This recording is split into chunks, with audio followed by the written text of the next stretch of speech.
Go for it. 와글리의 토밀리입니다. 오늘도 김 대표님, 안녕하십니까, 김 대표입니다. 쌍문동의 나카무라 신. 나카무라 신입니다. 반갑습니다. 반갑습니다.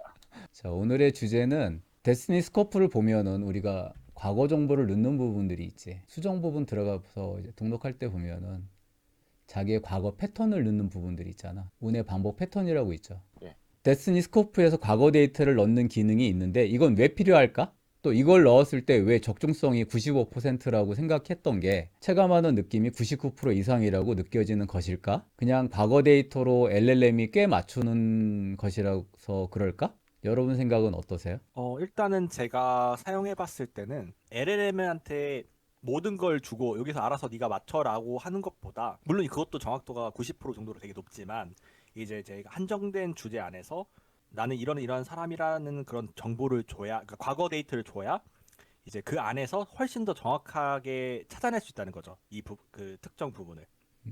그래서 이제 95%, 99% 이렇게 나올 수 있는 이유가 아마 그런 이유지 않을까 싶습니다. 김 대표께서는? 저는 그거에 대해서 좀 생각을 해봤는데, 일단은 이런 정보들을 안 넣고 어느 정도 나온 결과가 맞다 그러면 거기에서 이제 신뢰를 넣고 이런 정보까지 넣으면 부족분에 대해서 채워지지 않나 이런 생각을 했었는데, 근데 이런 정보들을 미리 넣어놓고 하게 되면 만약에 사용하는 사람들, 저 같은 경우에도 그렇고, 진짜 LLM 이런 AI들이 내가 넣은 내용을 그걸 스토리텔링으로 맞춰가지고 끼워 맞추는 게 아닌가 약간 의구심이 들긴 했거든요.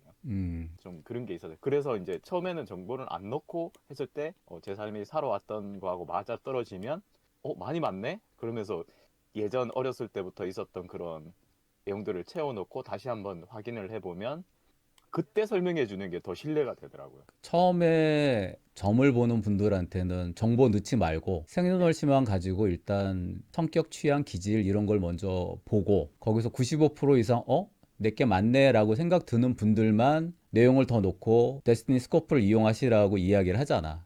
내용을 넣는 자체도 좀 번거롭잖아. 수고스러운 일을 네. 하는 건데 맞을 거라는 보장도 없고 그 부분에 대한 경험이 없는 상태에서 굳이 넣어야 되느냐라는 생각을 할 수 있기 때문에 경험으로 신뢰를 갖고 난 다음에 넣으라고 얘기를 하는 건데.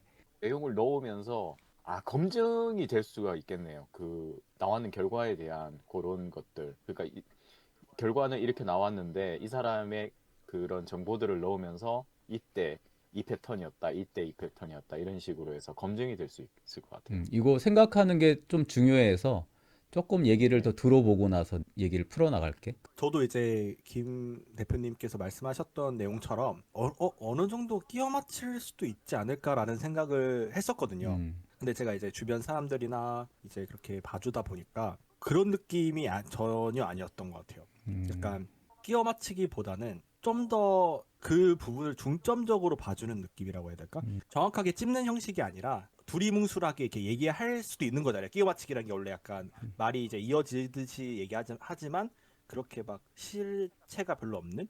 근데 이제 제가 느꼈을 때는 그런 느낌은 아니었어요. 과거 데이터를 넣었을 때 안 넣었을 때의 차이는 그 정확하게 찝는 부분에 대한 섬세한 느낌이 확실하게 다르더라고요. 많은 사람을 그리고 해보면서 느낀 느낌인 거지, 그게.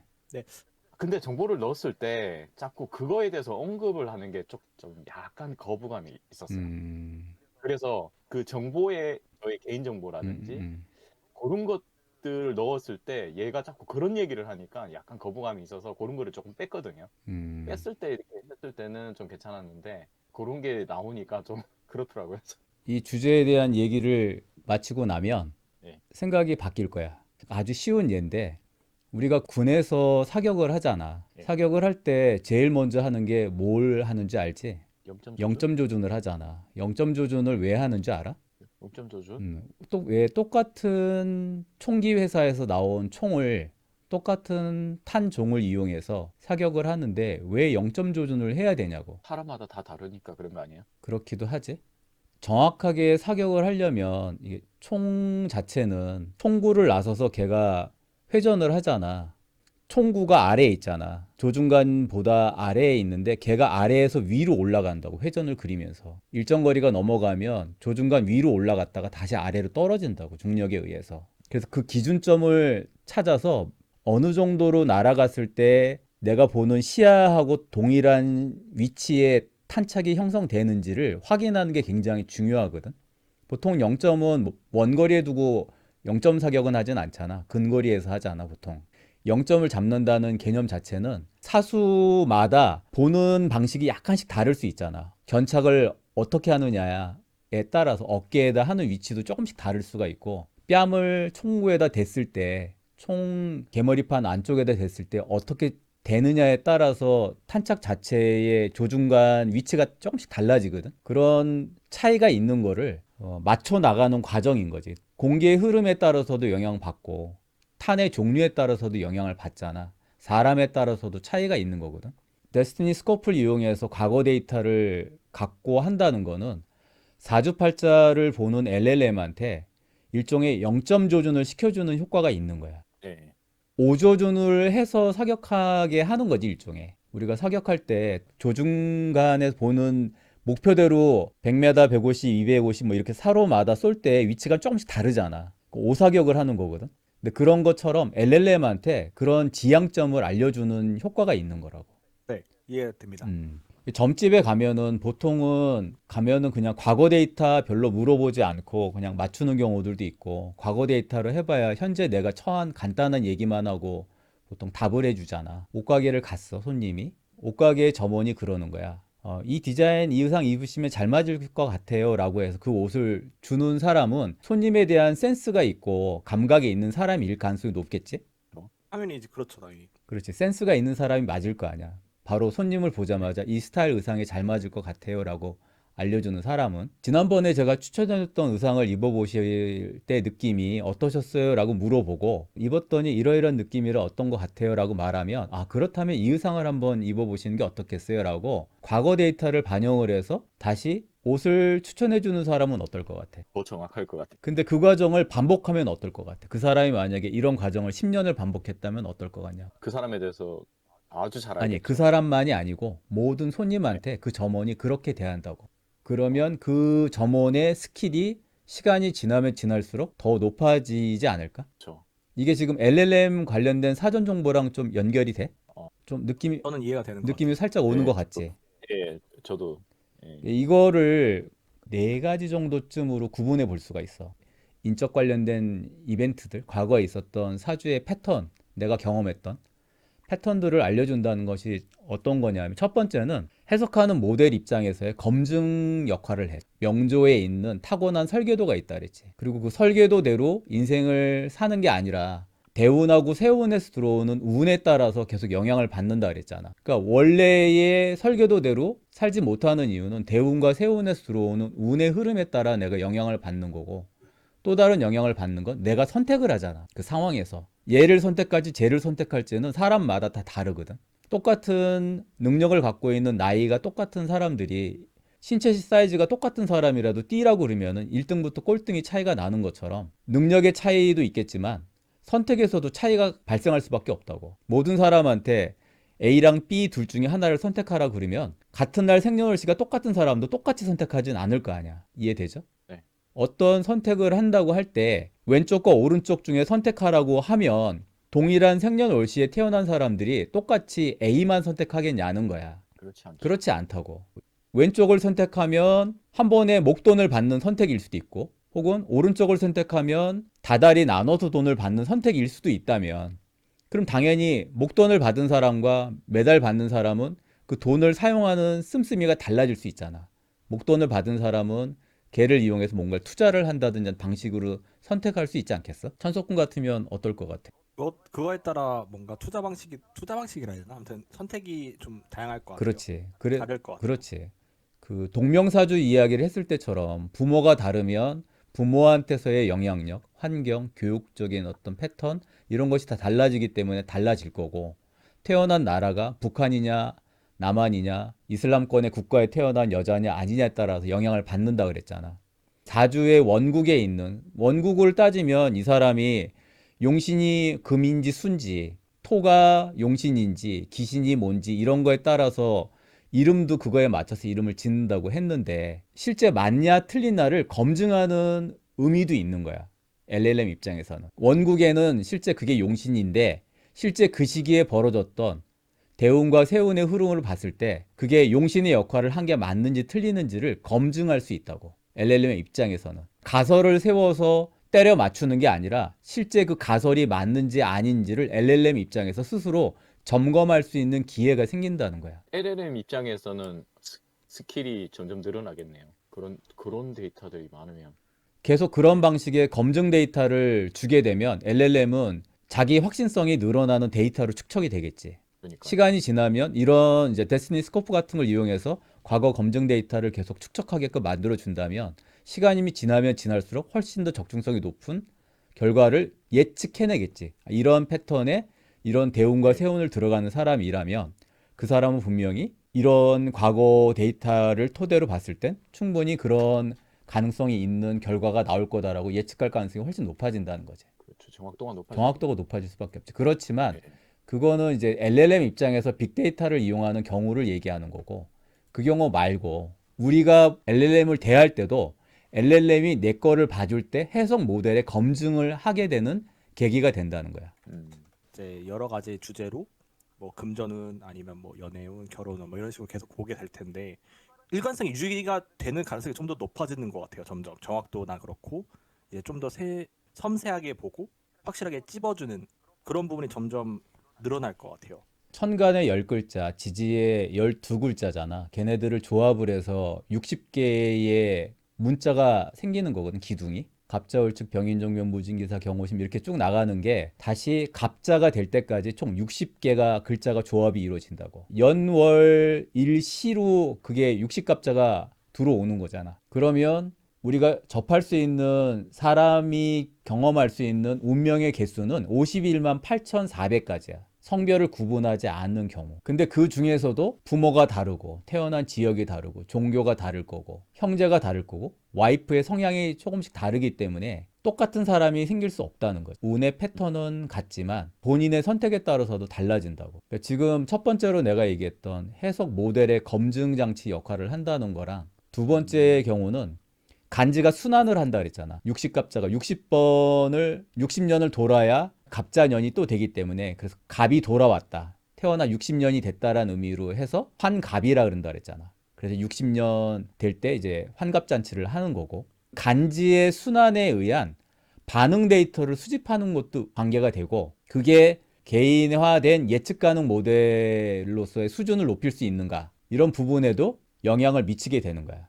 같은 재성을 충이나 극을 하는 경우라 하더라도 사람마다 발현되는 방식이 약간씩 다르다고. 그러니까 좋은 쪽으로 되는 사람은 승진이 될 것이고 혹은 이직이 될 것이고 작용이 약간씩 다르게 적용이 된다고. 재성이 만약에 흔들린다. 그러면 어떤 사람은 이직을 할 거고 어떤 사람은 투자 손실을 보게 될 거고 어떤 사람은 결혼에 문제가 발생할 거고 간지 순환에 따라 개인적으로 겪게 되는 방식들이 선택에 의해서든 뭐에서든 조금씩 달라지게 되는 거를 평가하고 수정해주는 0점 조준의 개념처럼 규칙성 같은 걸 찾아낼 수가 있다는 거야. 아, 이 사람의 경우는 이런 부분을 조금 더 반영을 해서 해주는 게 맞겠구나라는 거를 개인별로 커스터마이징이 가능하다는 얘기라고. 세 번째로 얘기를 한다면 이게 사건 강도의 기준선이 될 수 있어. 이거 되게 중요한 얘기거든, 이것도. 그 충이 들어와서 문제가 발생을 할 때 누구나 다 자살하거나 누구나 다 죽거나 그러진 않을 거 아니야. 어떤 경우는 합이 들어오고 또 좋은 형태의 충이 영향을 미쳐서 돈이 들어온다고 할 때 누구나 다 10억대 돈을 버는 게 아닐 거고 누구나 100억의 돈을 버는 건 아닐 거 아니야. 그 정도의 기준점이라는 게 있을 거 아니야. 어찌되었든 간에. 돈을 받는다고 하든 사고가 난다고 하든 그 기준점이라는 게 있을 거라고 분명히. 근데 과거에 그런 경험들을 했던 패턴들을 유심히 분석을 해보면 내가 느끼는 체감하는 파장의 정도 같은 거를 혹은 강도를 가늠해 볼 수 있다고. 과거에 이 시점에 이런 구조의 원국인데 명조의 구조의 설계도는 이러한데 대운에 이러이러한 게 들어온다면 이때 받는 강도는 이 정도 강도로 들어오는 게 맞다라고 검증이 되는 순간 미래도 이때 이렇게 들어온다면 당연히 이 강도로 타격을 받게 되거나 이 정도의 돈을 벌게 된다라고 기준선을 설정해 줄 수 있는 거라고. 근데 미래에 동일한 형태로 되지는 않을 것 같은데요.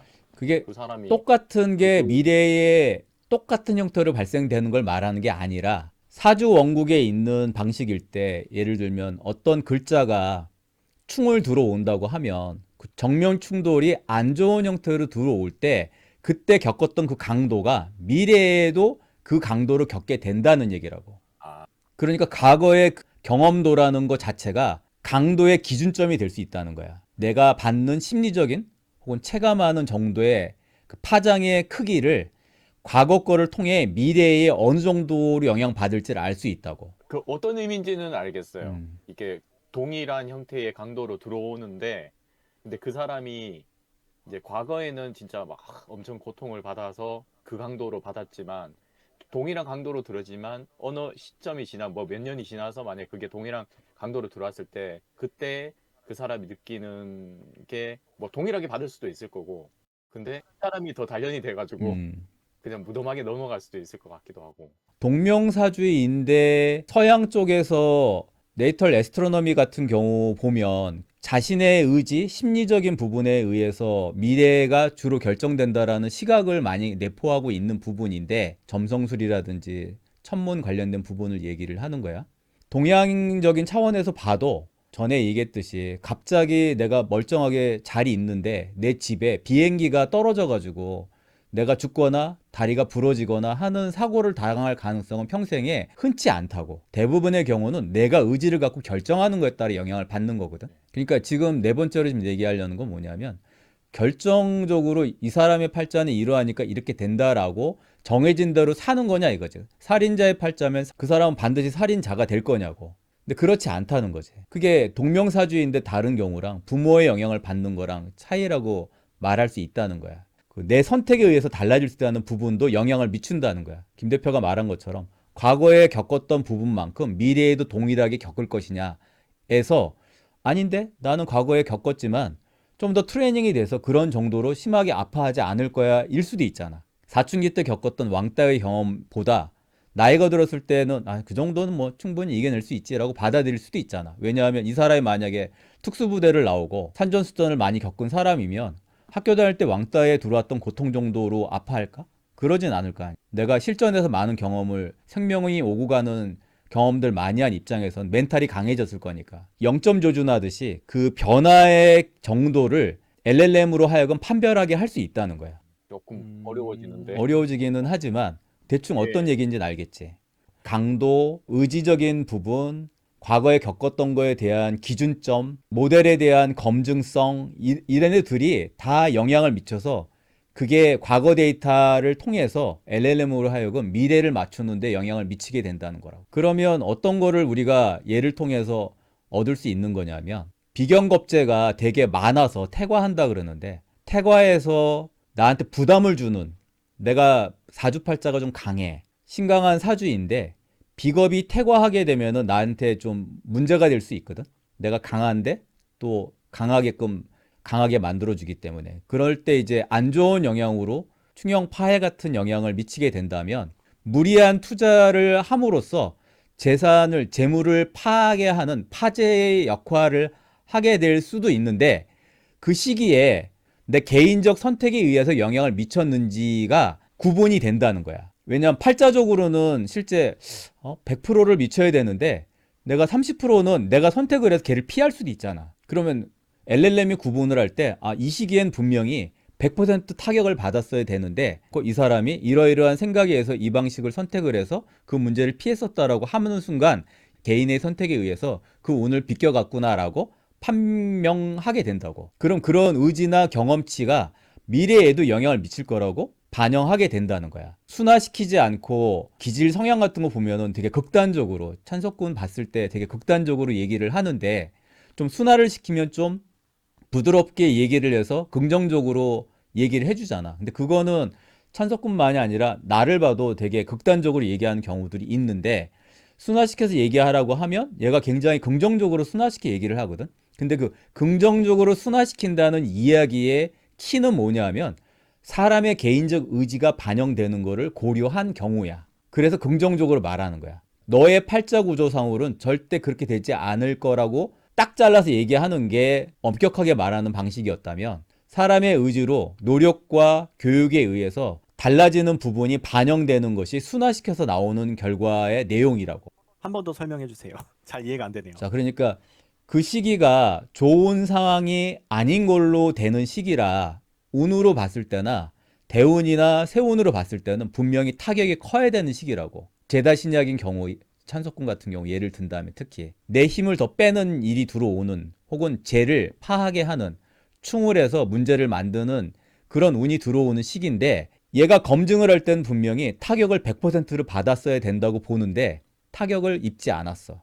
올해 같은 경우 예를 들어서 찬석군이 이제 김 대표랑 나랑 이제 얘기를 나누면서 아 내가 제다신약의 경우고 또 이걸로 인해서 돈이 들어온 거를 물이 빠지듯이 한 방에 다 나가는 그런 신약사주 입장에서의 모습이 아니라 얘를 내가 건실하게 노력하고 정제의 운을 좀 타려고 하는 방식처럼 내가 노력을 함으로써 코드 양도 늘려나가고 노하우도 늘려나가고 내가 남들한테 내세울 수 있는 기반을 좀 만들어서 성실성실하게 더 일을 해서 그렇게 해서 결과물을 만들어내는 걸로 노력을 해야지라고 하면 아무래도 투기 성향이 줄어들 거 아니야. 그러면 원래 팔자 구조에는 올해 돈이 들어왔다가 새 나가야 되는 운인데도 불구하고 찬석군이 자꾸 우리가 옆에서 그런 거 하면 안 된다. 돈이 들어오면 내가 그런 얘기를 했잖아. 돈 벌면 나한테 저축하라고 그냥. 그러면 그 돈은 본인의 재운에 영향을 부담을 주지 않고 있으니 그걸 가지고 나중에 뭘 할 때 목돈으로 본인이 받아 쓰고 싶을 때 가져다 써라. 그러면 허투루 나가진 않으니까 돈이 모여지는 게 아니냐라는 이야기도 했잖아. 돈을 그런 식으로 모아두게 된다면 비트코인 같은 걸 안 하게 될 거 아니야. 일단 쓸 수 있는 돈이 없으니까 투자를 안 하겠지, 비트코인에. 알바로 들어오는 돈은 생활비로 그냥 쓰여지게 될 거고. 적어도 그렇게 허투루 쓰여지는 그런 투기 성향이 있는 일들은 안 할 거 아니냐고. 돈이 부족하니까 일단. 들어온 돈이 부족하다는 건 뭐야? 그거를 통제해 줄 수 있는 관의 기운이라든지 인성의 기운이 내가 찬석권한테 미치기 때문에 벌어지는 현상들인 거잖아. 그리고 본인이 그거를 수락을 한 거잖아. 그럼 나는 그렇게 해야지라고 노력하고 계속 하게 되면 결국에는 자기 선택에 의해서도 어느 정도 영향을 미치게 된다는 거지. 그러면 시간이 지난 다음에 운으로 봤을 때, 팔자로 봤을 때는 분명히 손해가 막심했어야 되는데 그만큼 손해가 안 나는 일이 발생할 수 있다고. 그거는 자기의 노력에 의한 결과잖아. 그러면 LLM한테 내가 그렇게 노력해서 그 시기를 보냈다라는 부분이 과거 정보로 전달이 되면 얘는 그거를 검증할 때 기준점으로 삼고 이 사람이 미래에도 같은 패턴으로 하게 될 거라는 기준점을 삼게 된다는 거야. 일종의 오사격을 하는 거지. 그래서 적중성이 있는 네. 결과를 더 맞출 가능성이 높아지게 된다는 거라고. 그러니까 맞춤형이 된다는 게 중요한 얘기야.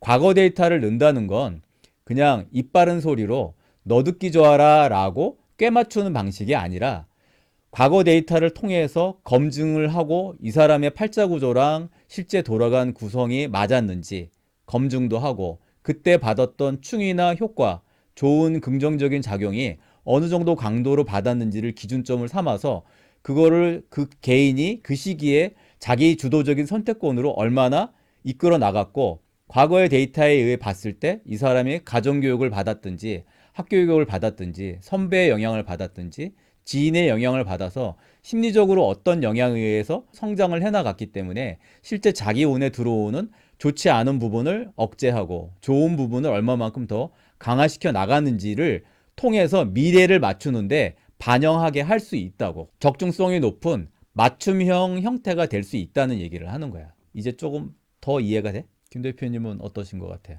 네, 저도 이해됩니다. 우리 기능에 요 기능 추가됐어. 오. 외국에 있는 분들이나 MZ세대 같은 경우는 잘 모르잖아. 그런 분들한테는 아, 내 팔자 구조에 어떤 12지지, 12지신의 동물들 형태가 구조로 되어 있는지를 알 수 있게끔 이렇게 변경할 수 있게끔 기능을 넣었어. 요거는 옵션에 들어가 보면 이 옵션 내용에서 지정할 수가 있어요. 여기 캐릭터 형태를 쓸 거냐 한자를 쓸 거냐 이렇게 구분할 수 있게 돼 있거든. 중급 수준부터 초급은 보이지 않게 돼 있고 중급 수준부터는 내가 지정할 수 있어. 그렇게 캐릭터를 이렇게 다른 사람을 지정하면 다른 형태가 되지. 충이 되는 경우는 왜 충이 되는지 그걸 시각적으로 보여주는 기능이 들어갈 거야. 오. 저거 설명을 할 때 참고가 되라고 요 기능을 오늘 넣었어.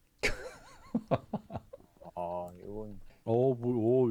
뭔가 막 연결이 돼 있고. 자, 이게 뭐냐 하면 이게 나잖아. 화면에 잘 보이지? 네, 잘 보입니다. 찬석고는 이게 뭐라 그랬어? 일간이 뭐라 그랬어? 일간. 임수요. 임수지. 여기 어디에 임수가 네. 있어? 갑을, 병정, 무기, 경신, 임이잖아. 네. 그 임일 때 지금 색상 변화를 아직 안 줬어. 임은 원래 검정이지. 물이니까 검정이잖아. 북쪽이고 네. 겨울이고 춥고 밤이고 그렇잖아. 내가 원래 검정이어야 돼. 색상을 아직 안 바꿨어. 그러면 임수 입장에서는 재성이 뭐야? 내가 극을 하는 게 재성이잖아. 물? 내가 극을 하는 게 재성인데 자, 비겁이 나랑 동일한 거거든. 비겁이 극을 하는 게 재성이라고. 본인이 물이잖아, 물. 물 네. 입장에서는 물이 뭐를 극하냐 이거지. 물은 불을 극해. 불. 화를 극한다고. 네. 그래서 붉은 색깔이야. 얘는 제대로 색깔이 돼 있는 거야. 재성이 불이란 말이야, 본인한테. 비겁이 본인인데 비경겁제는 내 형제 같기도 하고 나의 분신이기도 하거든. 내가 극을 하는 게 재성이란 말이야. 재성이라는 게 남자 입장에서는 돈이요. 돈이기도 하고 또 여자이기도 하고 또 아버지이기도 해. 더 있나요? 아, 남자 입장에서 그렇다 그러면 여자 입장에는 어떨 것 같아? 여자가 임수야. 그러면 화가 재성이 맞아? 재성이 맞지. 똑같이 남녀 구분 없으니까. 그러면 여자 입장에서도 재성은 돈일까? 아니요. 남편일 것 같아요. 김 대표는? 저도 남편이라고 얘기하려고 했는데. 그렇지 않아. 않아요? 신기하게도 사람 세계라 그럴 수 있는데 비경겁제가 극을 하는 게 돈이 맞아. 돈이야 돈. 비경겁제가 극을 하는 게 남자 입장에서는 재성이 돈이면서 여자이면서 아버지라 그랬잖아. 근데 여자 입장에 비경겁제 입장에서는 재성은 돈이 맞아. 여자 입장에서도. 아버지도 맞아. 그렇지만 여자 입장에서 남편은 관이야 관. 관성이 나의 남편이야. 그러면 봐. 관성이 여기 있지. 관성이 여기 있는데 관이 나를 극하잖아. 비견이 다시 비겁이 재성을 극하고 재성은 다시 인성을 극한다고. 나를 낳아준 엄마를 극하는 거야. 그리고 인성은 다시 식상을 극해. 요 관계를 잘 보면 생각해 봐봐. 생년월시만 가지고 어떻게 그 많은 사람들의 관계를 알아낼 수 있을까가 궁금하지 않아? 궁금하죠. 이걸 갖고 알 수 있는 걸 십성이라 그러거든. 십신이라고도 부르고 십성이라도 부르는데 나를 중심으로 해서 요 관계를 보면은 모든 가족 관계가 다 나와 이 안에서. 자, 봐. 내가 물이잖아. 물이 극을 하는 게 불이잖아. 그게 재성이라 그랬지. 근데 재성이 극을 하는 게 인성이라 그랬죠. 엄마라 그랬잖아. 엄마는 뭐예요? 금이지, 금. 금생수잖아. 찬석군이 임수기 때문에 금이라고 하는 게 생해주는 게 수가 되는 거야. 이렇게 가는 방향은 전부 다 생을 해주는 관계야. 식상이 재성을 생하고 재성이 관성을 생하고 관성이 인성을 생하고 관계를 다 정의 내리는 기능들이 여기 다 있어. 얘를 선택해 보면은 하나씩을 알 수가 있어. 그래서 보면 이렇게 생관계가 되는 거야. 이렇게 요 관계야 순서대로. 그러면 생을 한다는 건 자식이라 그랬잖아. 비겁 입장에서 자식은 식상이야. 그러면 자식을 관계를 볼 때 이 모습을 보면은 자식이 어떤 모습일지가 나오는 거야. 연월일시 여기 나오지. 연월일시를 기준으로 했을 때도 여기가 자식이라 그랬잖아. 근묘화실이라 부르거든. 조상 때부터 엄마 때, 나 때 배우자 모습, 자식 때 모습인 것처럼 여기서도 식신상관 그러면은 내가 희생해서 낳아주는 요 관계랑 얘네들하고의 관계도를 다 구분해 보면 가족 관계가 다 드러나는 거야. 엄마 관계, 남편 관계. 여자인 경우는 비겁이 나라면 나를 극하는 여기 극을 하는 관계가 여기서 이렇게 극을 하잖아. 이게 여자라고 했다면 관성이 남편이 이렇게 극을 한다고 나를. 그럼 내가 극을 하는 건 뭐냐 하면 여자 입장에서는 시어머니야. 왜 시어머니인지 알아? 잘 봐봐. 여기 힌트가 있어. 김 대표 알았어? 나를 극하는 게 남편이라 그랬지. 지금 비겁이 네. 여자인 경우야. 나를 극하니까 이게 남편이지. 네. 근데 내가 극하는 건 뭐라 그랬어? 여자 입장에서 시어머니라 그랬지. 시어머니 입장에서 생해주는 게 뭐야? 시어머니가 아들을 낳잖아. 그 아들이 남편인 거잖아. 네. 그 아들이 나를 극하는 거잖아. 이해돼? 그래서 재성 자리가 시어머니가 되는 거야. 김 대표도 이해돼? 저는 다시 얘기해 줄게. 비겁이 여자라고 본다면 남자 입장에서는 재성이 아버지라 그랬잖아. 아버지인 이유도 얘기해 줄게. 아버지인 이유는 비겁이 극을 하는 게 재성인데 재성이 누구를 극해? 엄마를 극하잖아. 재성이 엄마를 극한다고. 재극인이거든. 재성이 엄마를 극한다. 그러니까 남편이지. 엄마의 남편이잖아. 얘를 극하니까. 나를 낳아주는 엄마를 극하는 게 남편이잖아. 그러니까 재성이 남편이니까 내 입장에선 재성이 아버지가 되는 거지. 근데 여자 입장엔 다르다고. 여자 입장에서 나를 극하는 게 남편이잖아. 관성이 남편이라고. 근데 관성을 낳아주는 게 뭐냐? 재성이 낳아준단 말이야. 그리고 여자 입장에서는 재성은 시어머니가 되는 거야. 결혼을 했다면. 찬석군 이해돼? 저도 조금은 좀 이해가 될 듯 안 될 듯 한 느낌? 그러니까 이게 뭔가 예. 뭔가 설명 들으면 맞는 것 같아. 근데 또 이제 돌아서면은 약간 이런 느낌. 익숙하지 않아서 그래. 근데 어쨌든 네, 예. 이런 거를 처음 접해서 그런 것 거야. 같아요. 어쨌든 네. 중요한 거는 다시 정리를 한번 얘기해주면 나를 기준으로 내가 극을 하는 게 남자 입장에서든 여자 입장에서든 돈이다. 맞아? 네. 내 입장에서 극을 하는 것이 아버지다. 맞아? 여자이든 남자이든 내가 네. 극을 하는 게 아버지라고. 네. 그런데 남자 입장에서는 극을 하는 재성이 여자이다야. 맞아? 네. 김 대표도 맞아? 여자지? 네, 늘 여자. 말하던 거니까. 그런데 만약에 내가 여자라면 재성이 남편이 아니라 관성이 남편이라고. 요것만 다른 거야. 왜냐하면 나를 극하는 게 남편이잖아. 내가 극하는 게 여자잖아. 나를 극하는 게 남편이지. 이제 요건 이해돼? 이거 이해돼? 내가 네. 극을 하는 게 재성이고 이게 여자라고 했는데 내가 여자라면 나를 극하는 게 남편이잖아. 그러니까 관성이 남편인 거라고. 근데 그 관성을 낳아주는 놈이 누구냐? 재성이 낳아주고 있잖아. 이렇게 생을 해주고 있잖아. 그러니까 돌려 생각해보면 재성은 내가 여자인 입장에선 이게 시어머니라고. 네. 네. 이렇게 관계도를 해석을 하면 가족 관계가 다 드러난다고. 여기다가 사주팔자 원국에 있는 연월일시 중에 일간이 난데 이게 나 스스로인데 배우자 자리가 요게 배우자 자리란 말이야. 요 배우자 자리랑 얘네들하고의 관계를 연결을 시켜서 대운과 세운에 들어오는 걸 비교를 해보면 누가 다치고 누가 죽는지도 나온다고. 아버지가 돌아가신다 이런 걸 알 수 있는 거야. 아이가 사고가 난다 이런 걸 알 수가 있다고. 정확한 논리는 모르지만 왜 연월일시만 가지고도 그 사람의 팔자상 가족관계를 알 수 있는지에 대충의 힌트는 느낌이 오지. 예. 네.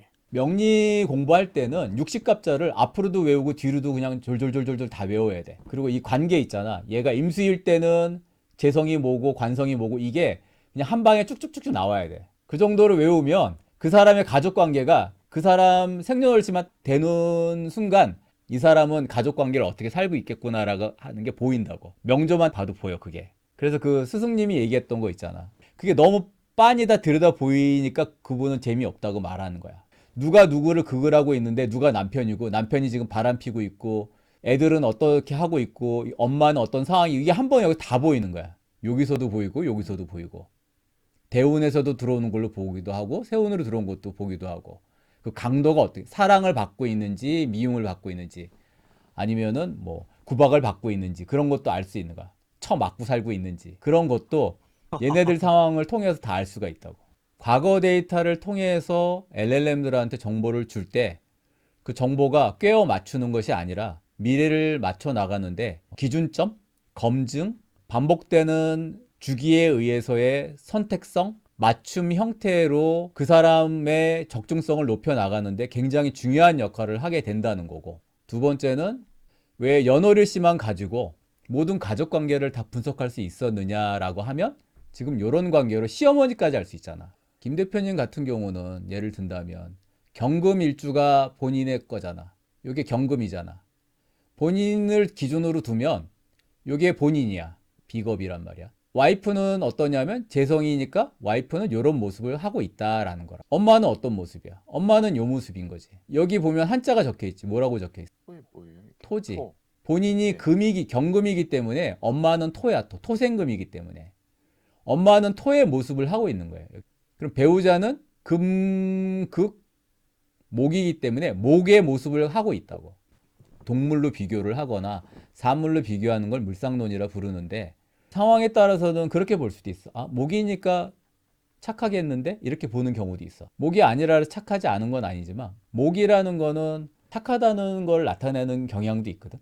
근데 그 목도 성격이 있지. 간목인 경우는 앞뒤 안 바라보고 앞만 보고 나가는 사람이라 추진력도 강하기도 하지만 고집도 굉장히 셀 수도 있어. 경쟁 사회에서 1등 하기를 좋아하는 사람일 수도 있고 뒤 잘 안 돌아보고 앞만 보고 나가는 사람일 수도 있고 나를 기준으로 해서 배우자 모습이나 아버지의 모습이나 이거를 다 유추해서 확인할 수 있다고. 이 관계는 변화가 없어. 이 관계는 변화되지 않아. 정통 명리의 기준인 거야, 이건. 한자는 달라질 수 있지. 경금일 수도 있고 신금일 수도 있고 을목일 수도 있고. 그렇게 한자는 달라지지만 이 자리에 들어가는 모습은 똑같다고. 배우자가 문제가 생기거나 배우자가 잘 되는 건 어떻게 확인할 수 있냐면 경금인 경우는 재성이 뭐라고 돼 있어, 글자가. 목인데 목만 돼 있구나. 여기에 목이 들어간다면은 목성분이 되어 있는 것들이 이제 뭐 간목도 있고 을목도 있을 수 있고 지지에 있는 글자상으로도 목 기운을 갖고 있는 놈들이 있잖아. 임목이라든지 묘목이라든지. 그러면 걔네들이 연운이나 대운에서 들어오는 모습을 보면 배우자가 어떻게 될지도 알 수 있는 거야. 이제 좀 이해돼 또? 김 대표가 경금인데 배우자가 목이잖아. 근데 목인데 이 목의 모습 중에 지지의 모습은 하늘에 있는 모습이 지지로 내려오면 모습이 여러 가지 성격들이 그 안에 동물 안에 띠로 따지면 그 띠 안에 담기게 되는 걸 지장간이라고 불러. 그 안에 성분들이 같이 들어가 있어 여러 가지 조화를 이루게 되는데 걔네들의 모습 중에 인목이나 묘목이 재성이란 말이야. 김 대표 입장에서는. 근데 인목이나 묘목이 여기서 보면 연운에 들어올 때가 있잖아. 지금 고급 기능으로 키면 여기 인목이라고 있잖아. 인목이 배우자를 지칭하는 거로 볼 수도 있다고. 그래서 그 형태의 모양을 보고 배우자가 어떻게 되겠구나라는 거를 짐작할 수 있다고. 대충 느낌이 와? 정확한 관계를 말하는 게 아니라 그런 이걸 어떻게 분석해야 될지는 모르겠네요. 그러니까 이거에서 만약에 지금 뭐 아내가 뭐 재성 예, 했는데 지금 그럼 제 아내가 무슨 띠인지를 알 수 있어요? 그것도 알아낼 수 있어. 가능성이 있는 띠들이 있어. 김 대표 같은 경우는 아들이 있고 딸이 있는데 그 아이들이 대충 언제쯤 되면은 결혼을 하겠다라는 것도 있고 대충 어떤 띠랑 결혼하겠다라는 것도 있어. 물론 그렇지만 본인들이 선택을 다른 사람을 할 수도 있잖아. 그거는 강하게 결합되느냐 아니냐는 또 사주랑 대운 세운을 봐야 돼. 평생 팔자상으로는 결혼 못하는 여자들도 있다. 팔자에 원국에 남자가 없어. 근데 결혼을 했어. 그건 뭐냐면 팔자 원국에 설계도에는 없었지만 대운하고 세운이 들어올 때 남편 운이 들어온 거야. 근데 어떤 경우는 10년 내내 남편 운이 들어올 수도 있고 어떤 경우는 2년 동안 연운에 들어올 수도 있고 어떤 경우는 월운에서 2달 들어올 수도 있고 그렇거든. 그러면 사주 원국에는 설계도에 남편이 없는데 2달 동안 남편이 들어온 운이면 2달 결혼하고 이혼하는 거야. 아니면 2달간만 남편하고 살고 계속 떨어져 지내는 거야. 그런 형태의 모습을 띌 수 있다고. 극단적 케이스의 예를 들어주는 거야. 그러니까 일시적이라는 그렇지. 얘기잖아요. 그 운으로 왔기 때문에 결혼을 그렇지. 한 건데 일시적이라는 거지. 그 운이 끝나는 순간 떨어져 나간다. 그렇지. 다 그게 이제 이거죠. 일종의 원나잇 같은 것도 2시간 운으로 들어올 수도 있어. 24시간이 12시간이라 그랬잖아. 그러니까 2시간만 남편 운인 거야. 그래 2시간 동안 사랑을 나누고 헤어지는 거야. 그럴 수도 있어. 이게 모든 사람이 다 그렇다는 얘기가 아니고 사주 원국에는 인연이 없는데 대운이나 세운에 들어오는 운에 의해서 배우자 인연을 만나는 경우들. 예를 들면 어떤 거냐면 40대 때까지는 배우자를 못 만나는 사람들이 있어. 남자도 그렇고 여자도 그렇고. 40이 넘어가면서 배우자를 뒤늦게 만나는 경우들이 있다고. 근데 40이라는 나이는 옛날로 생각하면 할아버지는 아니라 하더라도 상당히 많은 나이에 속할 수 있는 나이였어. 옛날에는. 옛날이라고 말하는 시절에는 대략 한 15살 아니면 17, 18만 돼도 장가를 가던 시절이 있었잖아. 그럼 장가를 가서 애를 낳았다면 그 아이가 내가 40 정도 된다 그러면은 그 아이가 결혼해서 손주를 낳을 나이니까 빠르면 할아버지가 될 수도 있는 나이잖아. 지금은 30대 중반, 40대에도 결혼하는 사람들이 많이 나오지만 옛날로 비교하면 그렇다는 거야. 시기마다 보는 방식은 다를 수 있지만 그런데도 불구하고 40대까지 배우자를 못 만나는 운도 있다고. 그러면 그거는 사주 원국에는 없을 가능성이 높다는 얘기지. 배우자 운이 없다고. 근데 세월에서 들어올 때 운이 들어온 거야. 그러면 그때 결혼을 하는 거야. 10년 동안 배우자 운이 들어올 수도 있고 20년 동안 들어올 수도 있어. 그러면 그때 결혼해서 잘 살 수도 있는 거야. 그 인연을 맞이해서 운에 들어오는 거를 통해서. 팔자의 설계도에 명조 내용엔 없다 하더라도 얼마든지 대운이나 세운의 흐름에 따라서 잘 살 수 있다는 얘기를 하는 거야, 내 말은. 그러면은 이게 그냥 참고 용도로 써야 되나? 이게 딱 이거다 이게 아닌 거잖아요. 팔자가? 뭐 이렇게 되는데 이럴 수도 있다. 이렇게 되는 거 아니에요? 근데 이제 그게 그렇다 그러면은 얼마든지 달라질 수 있는 거 아니냐. 선택에 의해서 달라진다면 그럼 선택하면 되는 거 아니냐고 볼 수 있잖아. 근데 그렇지 않다고.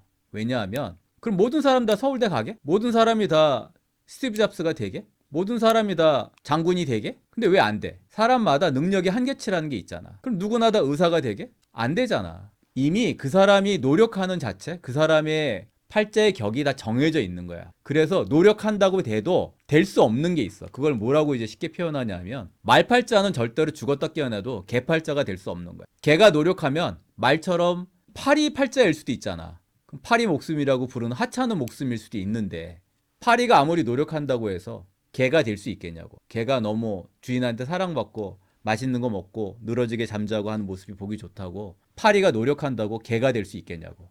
애초에 노력한다고 될 수 있는 게 있고 안 되는 게 있는 거고 그 노력조차도 하는 사람이 있고 안 하는 사람이 있다고. 근데 그 노력하고 안 하는 것도 기질에 담겨 있는 거야. 내가 찬석군한테 다시 물어볼게. 찬석군은 올해 초까지만 해도 투기 성향을 본인은 계속할 의향을 갖고 있었어. 맞아 틀려. 네, 갖고 있었어요. 그리고 본인은 확신도 있었어. 그걸로 돈을 많이 벌 거라는 확신도 있었다고. 근데 나는 지금도 그 확신이 있다고 생각해. 네, 있다고 생각합니다. 이 일이 아니고 우리가 하는 일과 연관되지 않는다 그러면 찬석군은 다시 투기 성향 선택을 할 거라고 나는 확신해. 본인은 어떻게 생각해? 그렇게 될 가능성이 매우 높다고 그래, 생각하긴 합니다. 이거야. 아니라고 얘기해요. 된다고 얘기해. 아니야, 찬석군은 변화되지 않는다고. 왜 그래요? 변화될 수도 그럼 있는 반대로 거죠. 얘기해 볼까? 김 대표는 비트코인 투자를 할 것 같아? 조금씩 하겠죠. 아니, 내가 말하는 건 1,000만 원 이상대의 돈을 투자할 것 같냐고. 그 정도는 안 그러니까 김 대표도 이미 정해진 거야. 자기 선택에 있어서는. 편제를 안 쓴다고. 아, 이제 좀 이해돼? 그걸 바꿀 수가 없다고. 나 같아도 마찬가지야. 나는 돈 놓고 돈 먹기라고 누군가가 이번에 이거 투자하면은 한 40배 이상 돈을 받을 수 있다고 말하면 그냥 웃고 말아. 왜냐면 내 팔자 구조에 나는 그렇게 돈 놓고 돈 먹기 같은 거를 좋아하는 스타일이 아니기 때문에 그냥 욕심이 아예 없다니까. 애초에 도박이나 뭐 이런 것들에 대해서 아예 관심이 없어. 그 성향이라니까 그게. 그러니까 나 같은 사람은 그냥 사업으로밖에 돈을 못 버는 사람인 거야. 뼈 빠지게 노력해서 땀 흘려 갖고 버는 것이 가치가 있다고 생각하는 사람이라 그냥 그렇게 지질이 힘들어도 그 방식을 선택할 수밖에 없는 거라고. 김 대표한테 사업하라고 막 부추기면 사업을 김 대표가 돈 써가지고 하겠냐고. 안 하죠. 정해진 거잖아 벌써. 네. 이제 이해돼? 변화되기 어렵다니까. 그게 사주 원국에 정해져 있는 거고 대운과 세운에서 흘러오는 운에서 되는 거야. 영상 들어가기 전에 김 대표하고 먼저 얘기를 나눴지만 내가 아는 김 대표는 12년 전과 한국에 내가 들어오고 한 2년쯤 뒤의 모습과 지금의 모습은 좋은 쪽으로 많은 변화가 있었다고. 근데 그게 우리가 말하는 변수지. 누군가를 만나서 어떤 영향을 받고 본인이 어떤 각성을 하면서 세상을 바라보면서 처세를 하면서 본인이 긍정적으로 자기를 발전시켜 나간 모습인 거잖아. 그래서 12년 전에 김 대표의 모습과 지금의 모습은 사뭇 확실히 다르다고 나는 생각을 해. 본인은 어떠세요? 저도 그때는 뭔가 모르게 마음이 많이 불안한 게 있었어요. 그때는 뭔가 갈피도 못 잡았고 뭐 조금 하다가 아니면 말고 하는 식으로 도망가고 막 이런 적도 되게 많았거든요. 근데 지금 돌이켜 보면은 그런 게 많이 없었어요. 맞아. 자, 정리를 해보면 LLM을 통해서 분석하는 이 데스티니 스코프의 기능이 점집을 가서 우리가 물어보는 것보다 적중성을 높일 수 있을 것 같다, 아니다. 저는 같다. 높일 수 있을 것 같다. 저는 그 이상의 퀄리티가 나온다. 왜냐면은 이제 사람의 말이라는 게 계속 창작을 해야 되는 거잖아. 어찌 보면은 이제 뭐 비슷한 표현이나 막 이런 식으로 이제 얘기를 해야 되는 건데 그 봐주시는 사람들도 다 각각의 표현이 다를 거고 그래서 이게 이거 맞는 것 같기도 하고 아닌 것 같기도 하고 약간 그런 생각이 들 수 있는데 LLM을 사용한다고 하면은 정확하게 표현이 된다는 거죠.